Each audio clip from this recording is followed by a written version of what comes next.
me back to the place I know, with the mystery shack and the forest gnomes. I'm already packed, so come on, let's go. Don't get me started, my heart's in Gravity Falls.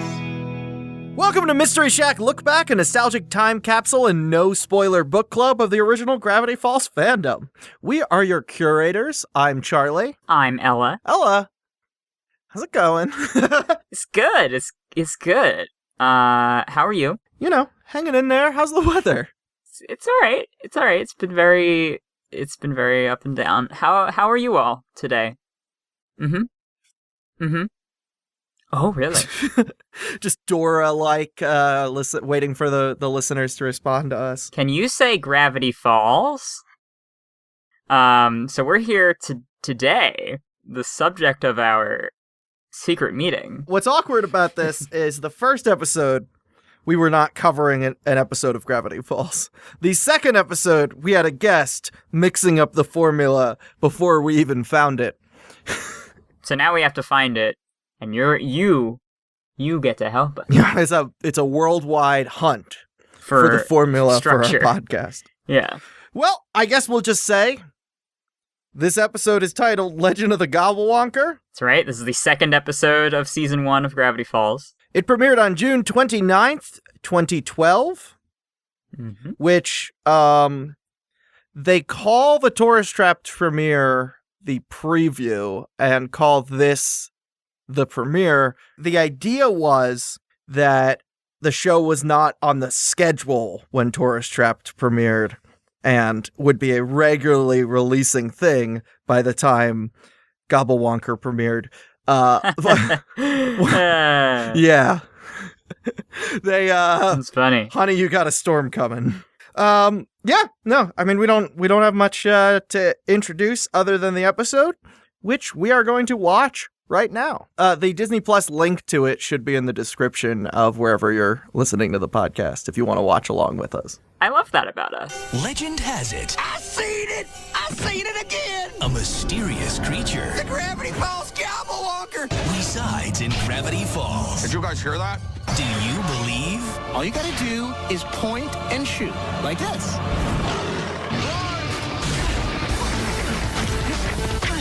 The picture! Take a trip, if you dare, to Gravity Falls. Premieres Friday, June 29th at 9:30, 8:30 Central on Disney Channel. We just watched Season 1, Episode 2, Legend of the Gobblewonker. Ooh. Ella, I love this episode. It's very good. It's legitimately one of my favorites. It's very, very tightly written, which we'll get into in a bit. Yeah, it's a good old time. It's a good old cartoon. I want to say, because we didn't mention it last time, even though Neil Lemon Demon Ciceriga did the theme song in the pilot and auditioned to be the composer for the series, the role wound up going to Brad Breek, who is definitely just flexing in this episode. The music is so good in this one. I don't know if this was the first episode that he worked on, since the production code... Yeah, the production code is 101. Disney said, we want you to have 7 episodes completed before we start airing them. What they chose to do was to do the first episode, Tourist Trap, 7th, last, so they could have the world and characters figured out. It's so they could establish them. Right, and I don't know if that also applies to Brad Breek's work on the soundtrack, because if so, then he came right out the gate with a really good score. And in this episode, there's all these little stylistic things that we were noticing. Like, there's a didgeridoo in the soundtrack, and... Yeah, didgeridoo kind of represents the mist. Yes. The mystery, the island, and all that stuff. And then there's, banjo elements, leitmotif for McGucket, as well as Stan a little bit. A little bit, yeah. Kind of rustic and that vibe. So, also about the intro, the theme song animation is mainly done by James Baxter, who is a notable animator known for, probably mostly for his work on, The Prince of Egypt and The Lion King, and Spirit. One of the most impressive examples of his work, in my opinion, is he was the lead animator on Quasimodo, who has an asymmetrical head that makes sense at every angle. Correct. He does that. He animated horses in Spirit, which are one of the hardest things to do. And specifically told students to never animate horses. Was an instruction he actually gave in a class. Modern day cartoon fans might recognize Adventure Time's episode James Baxter the Horse, which is a horse that is animated and voiced by James Baxter, who only says the words James Baxter, which is entirely a reference to this man. James Baxter! Oh, man! James Baxter is so good, man! He always knows just what to say to cheer a guy up. I believe Pendleton Ward was in the classroom when James Baxter instructed them to never draw a horse. Probably. Recently, James Baxter's storyboards for the ballroom scene at the end of Beauty and the Beast came up online. The background was 3D in the movie. However, the storyboards are too, which doesn't make any sense to my brain. But Alex Hirsch describes James Baxter as having a 3D printer brain. So he can animate these flawless turns, and it's not really present as much in the Gravity Falls intro. There's more of a bouncy cartooniness, but he's really good at that too. There is a lot of integrated 3D in the show, though. The show is animated by Rough Draft Korea. They're an offshoot of the California animation company, Rough Draft, that they expanded into Korea during work on Ren and Stimpy to, exploit labor, I guess. There's no easier way to say it. Rough Draft Korea is best known for doing the animation for Futurama. In Futurama, there are a lot of 3D vehicles. This was 1999. Not a lot of companies knew how to do CG animation. At that time, that was kind of their trademark to flex that they had the capacity to gain more work. A lot of people can do that now.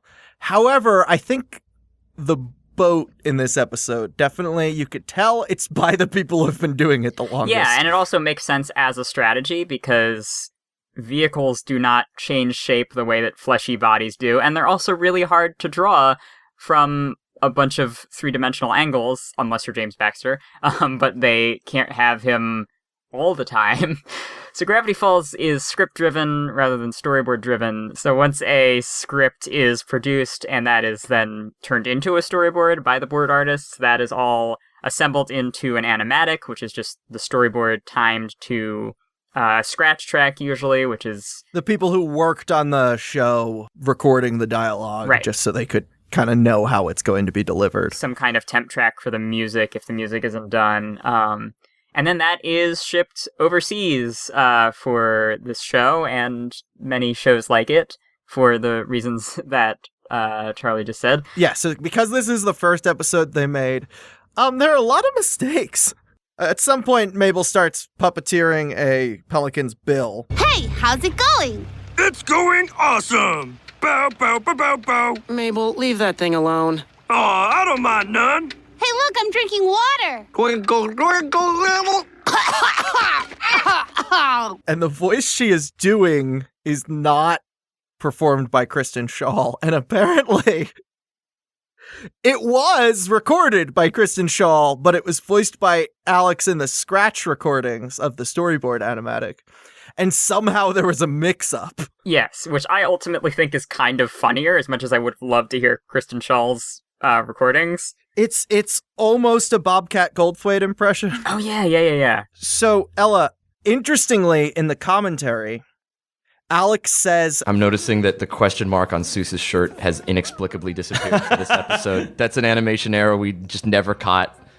And I don't think I've ever seen anybody. I do see a lot of people online like, did you notice that Dipper's ear is the wrong color for a frame? But I've never seen anyone point out, so you screwed up. The kid out there listening who really cares about those mistakes, you didn't catch it. Ella, what kid do you think he was talking about? I don't know. I mean, it could have been any random dork on the internet, you know? It could have been anybody, really. Who can say? It certainly wasn't a blog that I used to run that posted strange-looking screenshots from the show. Although I do resent the criticism because my intention was not to to call the show flawed. I mean that person's intention. Who can say? Whoever, yeah, we are standing by the side of whoever Alex was talking about, be they in the room or not. Yeah, who knows? Who knows? I would also like to point out, anytime you hear us kind of making fun of the idea that the strings are visible in the show, we're not calling the show bad. No. To us, as artists, humanizing art is what gives us the inspiration to move forward. It's really important to us, yeah. I am a full-time YouTuber and have had minor interactions with the idea of celebrity culture, and I've started to realize that the idea of viewing public figures as famous and better than private figures is a form of supremacy ideology that I'm super uncomfortable with. I don't believe that there are humans that are better than other humans, and my favorite movie review channel, Movies with Mikey, has a catchphrase and an accompanying little jingle that goes, "No one knows what they're doing." There is this narrative in the fandom of Alex as this mastermind troll who is 2 steps ahead of everyone else. And I don't think that's a productive story. I believe if we view Alex as my fiance had described it, some weirdo who accidentally got burdened with fame. What I'm saying is, I don't think during this episode, the first television episode Alex Hirsch ever made, he was any more qualified to make a television episode than anyone listening is. So when we are trying to humanize him, that is to say, we legitimately believe anyone listening can make a show this great. We do. And I think that, especially regarding like animation sort of stuff, showing the strings, like you said, makes it more magical rather than less, because it reminds you that it's a thing that you can make. Like, human beings made that. We're going to mock this show a lot, and that is because we love it, and that is how we interact with things we love, is to humanize it so we can believe we're capable of doing something similar. Mm-hmm. Alex, in regards to the pilot, felt that he needed Grunkle Stan to have a lovable hench idiot. So this episode primarily focuses on him, who is almost completely lifted from his student film Off the Wall. Yeah, in the previous episode, Tourist Trapped, there is a conversation that Seuss has with Dipper that is lifted almost 1-to-1 from the student film Off the Wall, which we discussed in our first episode. Hey, Walby, ladies got you down? You know it, Jesus! I couldn't help but overhear you talking aloud to yourself in this empty room. Seuss, you've seen Mabel's boyfriend. He's got to be a zombie, right? Whoa! How'd you do that? Confidence. Confidence. I think I understand. But you gotta have evidence. Otherwise, people are gonna think you're a major league cuckoo clock. As always, Seuss, you're right. Seuss was the actual nickname that Jesus Shambro's friends would call him. There are old videos of Pendleton Ward calling him Seuss and comics and stuff. Mike Rianda was the one person on the crew vouching for Seuss. No one else really understood the character, and Mike Rianda wrote over the notes on the character in big Sharpie, "Keep this no matter what." I love Seuss. I understand why he was a difficult character for people to wrap their heads around. Yeah, I get it. And Mike Rianda describes him as specific, and particularly in the clip that was played from this episode in all of the promos incessantly was when he covers the sign for Scuttlebutt Island and says, "Dude, check it out, Butt Island." And I think that gave me the impression that this was going to be a very stock hench idiot character, like you said. Like, I thought it was just going to be like Patrick Starr on this show. I was like, okay, here we go. But he's way more nuanced than that, and I think calling him so specific is very accurate, because he feels like an actual person. That also is why Alex Hirsch voices Seuss. He held auditions for the character, and most of them describing him as like a friendly but absent-minded employee. They're like, "Saw dude, I'm Sus." Exactly. I think the moment that I noticed in this rewatch was that when they set off on their journey to find the Gobblewonker, Sus asks, as they're sailing toward the island, "Any of your dudes have sunscreen?" And then they turn around to go get sunscreen, and I think that communicates that he is responsible despite being a man-child. Yes, that's the thing, is he is helpful. That is a huge part of who Jesus Chambro was, and a huge part of Sus. I got to be that person yesterday. I was hanging out with Brian, who did the instrumental for our theme song, and we were about to go for a walk, and I just hand him sunscreen. He's like, "Oh, right." Mm-hmm. I saved a man's skin yesterday. Literally. Good job. It's very clear now that we know that this is the first episode written. One, Grungle Stan is very literally his real world influences based on Alex's Grunty Lois and Grandpa Stan. There is a story about Grunty Lois that he tells that has become too much of an inside joke to not play on this show. When I was around the ages from 9 to, I think, around 13, me and my twin sister would spend our summers with our great aunt Lois. She made us call her Granty Lois. This is real. That's where the Grunkle concept came from. And she would take us out. She had this cabin out in the woods, and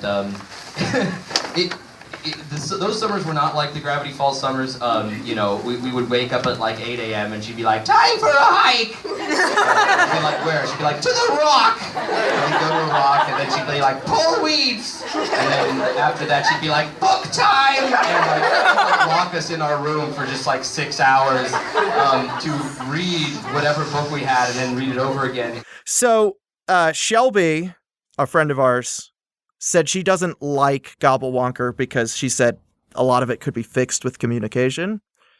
And I think that's part of them not finding Stan yet, because Stan is a lot more reasonable a person than Grunty Lois was. Forcing them to go on outings is the entirety of what Alex remembers about Grunty Lois, and not really a Stan thing after this. Yeah. The first moments of the episode are just stating their goals outright, like a thesis statement in an essay, with first a scene in which Mabel and Dipper show that they like each other. Syrup race! Go, Sir Syrup! Go, Mountie Man! Go! Go! Almost. Yes!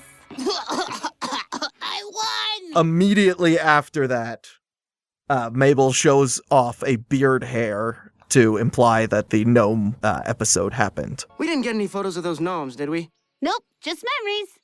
And the speared hair. Why did you save that? Then there's a cutaway gag that makes that all confusing. They talk about the last time they went on an outing with Stan in which he made them counterfeit money, and they had to spend the night in the county jail.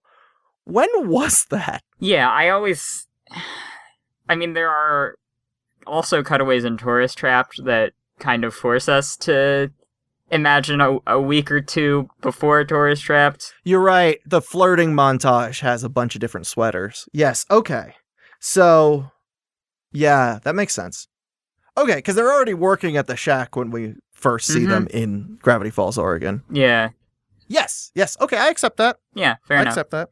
I want to point out that during the syrup race, the syrups involved are Sir Syrup, who is sort of a Shakespeare sort of looking bottle of syrup, and Mountie Man, who is of course a Mountie themed bottle of syrup, and those designs are really good. Oh, you know why else this is an important one, Ella? Why is that? We meet the most important character. Do tell. The Stanmobile. Ah. There she is. She is to Gravity Falls as the Ecto-1 to Ghostbusters. No, I think that the golf cart is where it's at. But oh yeah, as far as iconic vehicles, but the Stanmobile's pretty great. They wanted to give him a very specific car. They invented a make and model, and it feels very real. The Stanmobile is a red 1965 El Diablo convertible 4-door sedan with a vanity plate reading STNLY MBL. Correct. which probably means Stanley Mobile? Yes. No, but Disney this was the episode they pitched them where Disney said, you guys have found gold, in which there is a heavily featured stock prospector character. I love that Alex doesn't know enough about Disney Channel that every time he tries to ward them off, he ends up making them love him more. Yeah, he thought they wouldn't love a stock character like that. And like, he could be on any Disney show.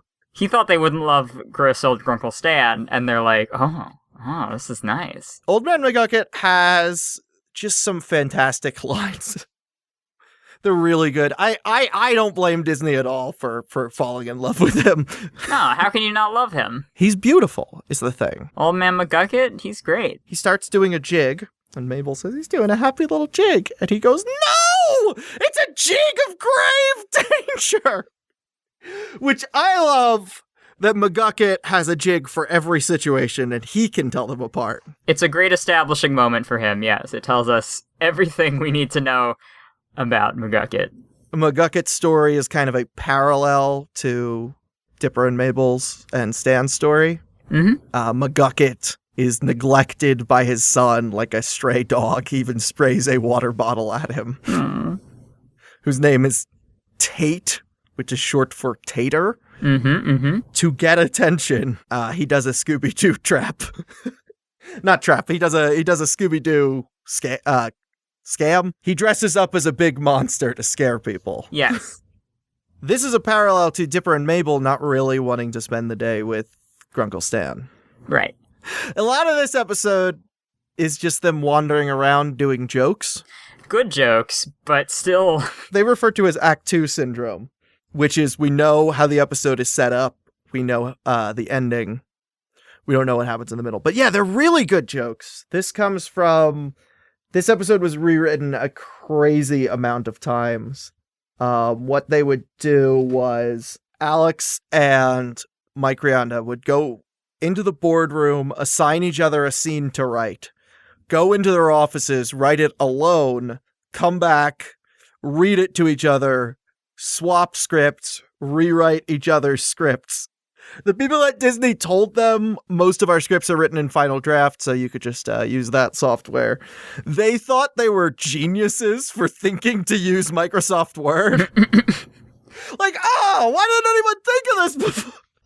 That is so... I still write scripts in Google Doc, sure. But I understand why there is a standardized software. I used to feel bored with this episode because of all that kind of aimless joke telling. But they're so good. There's one where Seuss has decided to beatbox, and Mabel has decided to take this opportunity to practice her freestyle rapping. While they're walking through a potentially dangerous island looking for a monster. Mabel's lyrics are terrible, and Seuss does not think so.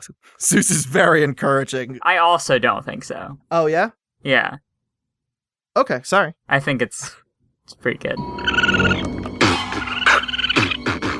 My name is Mabel. It rhymes with table. It also rhymes with glable. It also rhymes with schmabel. Dude, we should be writing this down. I also don't mind it now because I think it pairs well with Tourist Trapped, because Tourist Trapped establishes, like, the world and the mystery, and this establishes the sense of humor. So last time you and I watched this episode together, you said you hate the beavers with a chainsaw joke. Yeah, I don't resent it as much now, because I've just mellowed out in general, and I don't care about anything anymore. But that's not mellowing out, Ella. No, it's fine. Okay, good. Cool. So if you're Ella's therapist and you're listening to this, don't worry about it. Don't worry about it.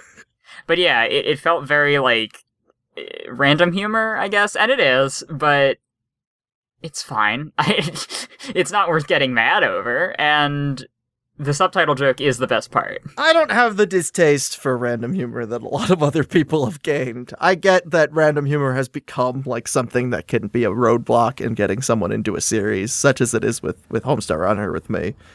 Mm-hmm, but I think it's funny. And there's so many other, like, character jokes in this episode that it's like... There are character jokes for characters we haven't met yet. Yeah. Manly Dan Corduroy, who we don't know. We don't know his name. I shouldn't even be saying it on a no spoiler podcast, but it doesn't matter. No, it's not a spoiler. It's just He beats up a fish. Originally, he was going to instruct to his children that you have to humiliate the fish first. And Disney told them that was a little much. It's so good, though.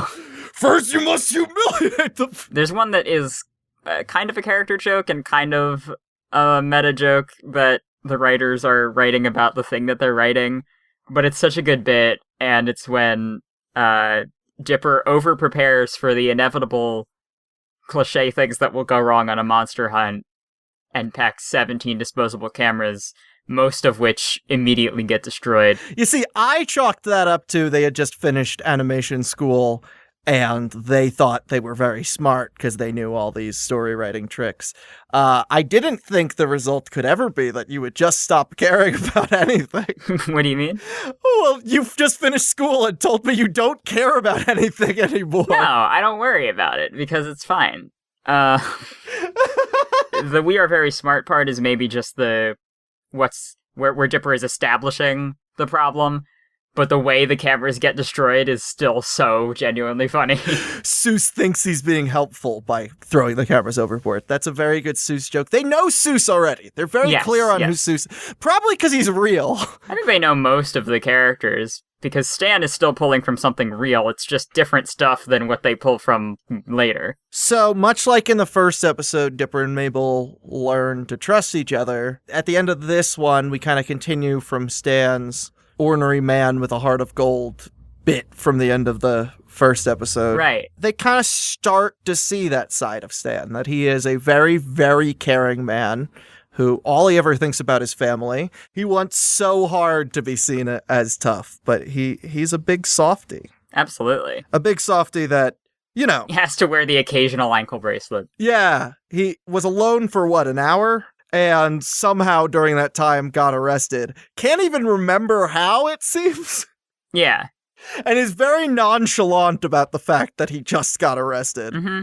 Like, he sees his great niece and great nephew and is like, oh, hey, I gotta wear this ankle bracelet now. But other than that... And they don't mind either. They know him. They did go to the county jail together, supposedly. The differences between Dipper and Mabel that are highlighted here is also done in a very funny way. So the whole motivation for finding this monster is that there is a prize for getting a photograph of it, and Dipper wants the notoriety of capturing the photo and imagines himself on a talk show dressed as Indiana Jones. And Mabel remembers an ad for a human-sized hamster ball she saw earlier that she is still hyper-focused on, and imagines herself talking to anime boys or 80s cartoon boys. Same thing, both animated in Japan. I love also the idea that Mabel was part of that fantasy and was like, yes, that is what I want. Yeah, that like, did their brains link, or is Dipper fantasizing about that too? I think Dipper factored Mabel's fantasy into his fantasy, and Mabel was just like, yeah! That's very considerate of him, yeah. Except in his, it made her look super bad and she didn't care. Like I was saying, Tourist Trap does it, I guess, more broadly or more sincerely, and this episode is just like, how do we make it as funny as possible? It's a really funny episode.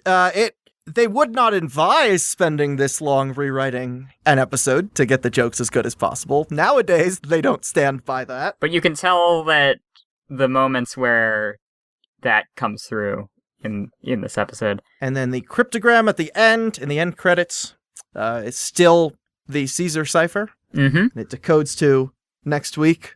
Return to Butt Island. Well, I guess we'll find out if we do return to Butt Island next time, but that about wraps us up for this one.